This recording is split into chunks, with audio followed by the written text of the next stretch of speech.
আহমদুল্লাহ তুমি ক্ষমা চাও। এই এটা কি হলো, এটা কি হলো?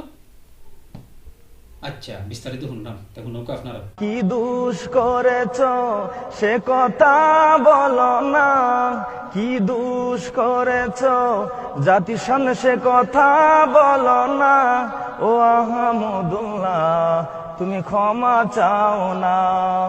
গজলের কোনো তাল নাই, গজলের কোনো লাইন নাই, মানে আখতা এখন মাথা তাইলো আর আরম্ভ করলো বের বের বের বের বের বের, কোনো মানে কোনো অবস্থাতেও মানে গজল করিয়া নেওয়া যান না।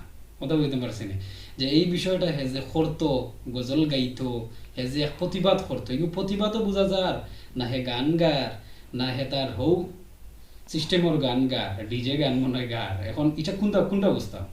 আখতা এখন মাঝখানে হারাই দিছে ফাতার করি। আচ্ছা, বিস্তারিত শেষ পর্যন্ত শুনি। কথা বলো না ও আহমদুল্লাহ তুমি ক্ষমা চাও না। ও আহমদুল্লাহ তুমি ক্ষমা চাও। যেমনি এখন হে লাস্টে উঠিয়া বলবো, আহমদুল্লাহ তুমি ক্ষমা চাও না। ও আহমদুল্লাহ তুমি ক্ষমা চাও না, আহমদুল্লাহ কার কাছে ক্ষমা চাইতো? আহমদুল্লাহ কার কাছে মাফ চাইতো? আহমদুল্লাহ তো একজনের কাছে মাফ চাইতে পারে, একমাত্র আল্লাহর কাছে মাফ চাইতে পারে। আহমদুল্লাহ সাহেব তো আর মাজারও গিয়ে মাফ চাইতে পারেন না। আহমদুল্লাহ সাহেব তো গিয়ার এই গুরুস্থানও মাফ চাইতে পারেন না। আহমদুল্লাহ সাহেব তো গিয়ার মাজারও গিয়ে মাফ চাইতে পারেন না। কথা বলতে পারছি না।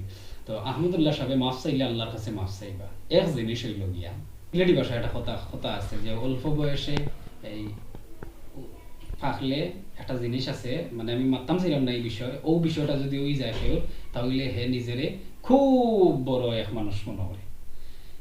যেগে গজলি খান লেখছে, যেগে এগু গাইছে, এগু টাল নাম্বার 1, আর যেগে সুর দিছে টাল নাম্বার 2। এখন হইবা কিলা এই যে আহমদুল্লাহ তুমি ক্ষমা চাও না, কি দোষ করেছো জাতির সামনে ক্ষমা চাও না। না আছে গজলের লাইন, না আছে গজলের কোনো সিস্টেম। গজলের মানে এত জিন্দগিতে গজল গাইছে যে এই গজল দিয়ে বুঝে যার যেটা জিন্দগিতে গজল গাইছে না। হে যে জিন্দগিতে গজল গাইছে না, ও গজল গাইয়ে প্রমাণ করলো। আর যে গিয়ে গজল গাইছে হেগু হাও আর গু মাজারি, তো দইগু মাজারি মাঝারি মিলছে। দেখো এক জিনিস, আজকে যদি এই খালি বলছি ডুফ ডুফ ডুফ ডুফ করে বেশি, খালি বলছি বেশি তবলা লাহান দুরুম দুরুম করে, তো আহমদুল্লাহ সাহেব কিন্তু জবাব দিলা না। কারণ আহমদুল্লাহ সাহেব যেখান কইছেন এখান তার বুঝতে সমস্যা হয়েছে।